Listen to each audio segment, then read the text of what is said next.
Ganito yun. Ang nangyari kasi, inutusan ni Pilantod si Beach Vlog na ah, magbigay ng 50K kay Tokmol. Kasi nga akala nila gwapo. Kasi nga ito si Pilantod ay in love ni Tokmol. Ganon din si Gram Tuta. In love din ni Tokmol. Nakakala nila ay gwapo. Isa pala Tokmol. So, nangyari, inutusan nila si Beach Vlog na magbigay ng 100K. Si Beach Vlog pala yung biktima. Tapos nakapagbigay si Beach Vlog dahil takot na to si Beach Vlog na mabalahura ni Bullfrog at saka ni Pilantod. Kasi mga baboy naman yan, mga siraulo. Tapos, napunta siya doon kay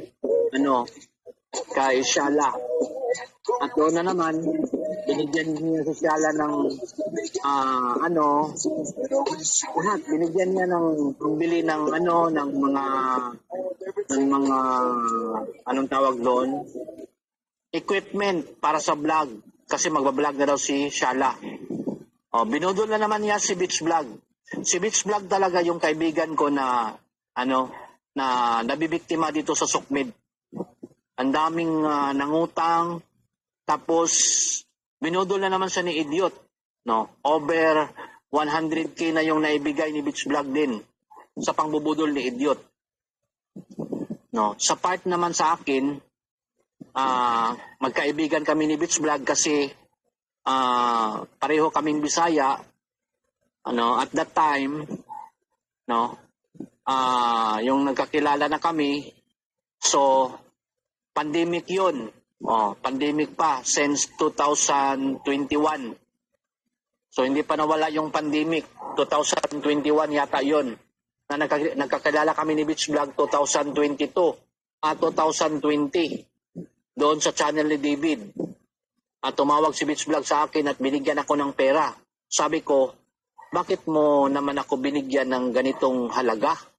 Ang laki naman. Sabi ni Beach Vlog, kaibigan kita Dragon Boy. Kasi magkapareha kami, Bisaya. Sabi niya, magkaibigan tayo, binigay ko yan sa'yo dahil pandemic.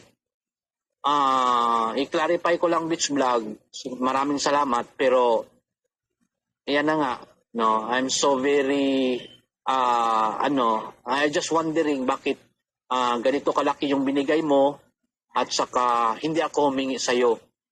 So alam ko, hindi ka humihingi.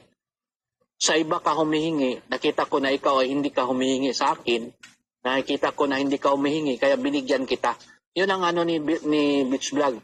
Binigyan niya ako kasi hindi ako humihingi sa kanya, kaya binigyan ako ng pera. Ganun yung niya, anong tawag doon?